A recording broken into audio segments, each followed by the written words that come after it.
The F2012 has improved a lot in terms of performance since the beginning of the season.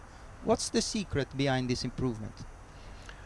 Well, I would say the main secret is a huge amount of work from a lot of people, starting from the aerodynamics, the design office and all the production, where the work over the last few months has been intense. We have practically changed most of the car since the start of the season, and we have worked with determination to cover all the negative points we realized we had at the beginning, the first test. So I would say there isn't a single area, but there's been a coming together of a lot of different ideas that cover basically car from nose to tail. A lot of work has been done on the exhaust. The layout used in Montreal was similar to the one presented in Jerez at the first test. This means that that idea, that concept wasn't completely wrong, isn't it?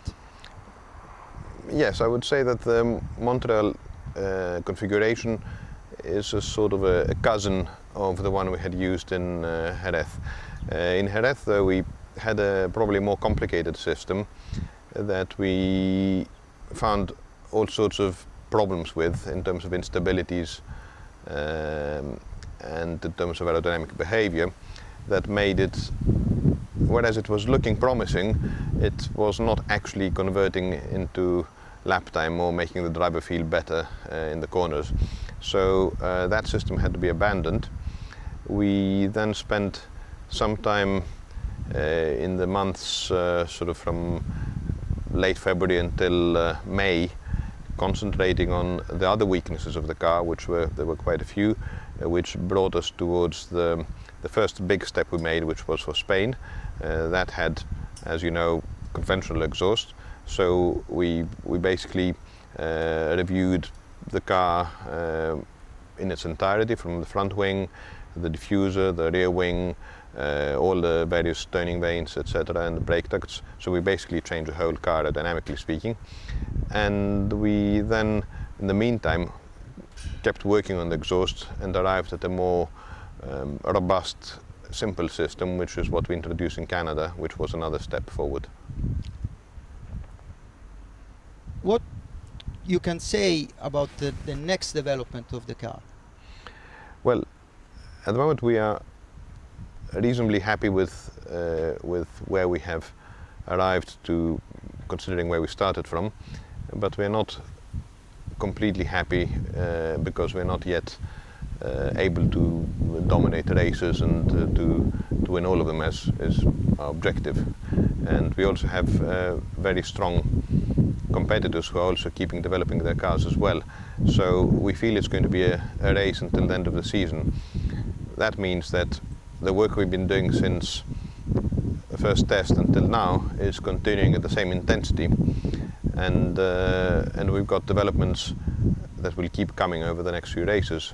Starting with Valencia, we're going to be doing experiments on the front wing, on the floor. We're going to be having further evolutions of the exhausts, and basically following that there will be also rear wing upgrades, turning vane upgrades. So it's something that will continue, I believe, until the last race. One of the weakest points, according to drivers' comments, for example, was the top speed. How did you operate to improve that area in the last few months? Yeah, I mean, the top speed for Formula One car of the last couple of years is a bit more complicated than it was traditionally in the past, because the DRS system has changed the optimum level of CD, of drag, that a car has to have for a given circuit. So to improve the top speed is not a matter of just making a rear wing that has a bit less downforce and a bit less drag, like used to be the case until a few years ago. So we have had to work, of course, on the rear wing. We've made a lot of progress there and we will continue to do so, but we've also had to work on the DRS system itself and also on the drag of the rest of the car, of the main car body. So it has been work on all these three areas which has improved the matter, although not completely closed the gap to the competitors. There was a lot of talk at the beginning of the season about the DRS system of Mercedes. Did you think about introducing that solution on the car? Yes, we have analyzed and done work on this system. There's obviously there was initially some questions about the legality. I'm not saying the Mercedes system is illegal. It was in the sort of grey area of the rules, I believe. It was a clever design. We have evaluated similar systems, and we have found that some of the negatives of the installation of that system on a car and the benefits we can get from this system are of a roughly similar order of magnitude. Hence, the system is an interesting idea. It remains a system to be evaluated, but it's not, I would say, the top priority for our development. Personally, how did you live these last few months? Well, as we've said various times in the past, in Ferrari we have a bit of a particular situation because we have, rightly or wrongly, an expectation that we must be winning every race and we must be always competitive. So to arrive at the start of the season with a lot of cars ahead of us and a very uncompetitive situation is a big shock for me personally and for all of my colleagues. And so it was a very hard few months. That said, we did put our heads down and we analyzed what was wrong with a reasonable amount of calm, and we therefore managed to recover that situation to a large extent. And I think the last few races have been a morale boost for most people, for me as well, and have made us believe that we can make it. And therefore I think that has become much more satisfying now to work again, because obviously it's much nicer to be watching a race when you're likely to fight for pole position or for a win rather than wondering whether you're going to make it into Q3. As a chief designer, you have to look not only to the next week, but also to the next future, next season. This year is different because we also have to look about 2014 cars. Where we are with the project of the next 2 years cars?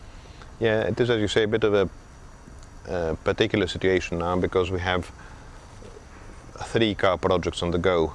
We have the 2012 car, which obviously, as I mentioned earlier, needs to continue developing aerodynamically until the end of the season if we want to be able to challenge for the championship.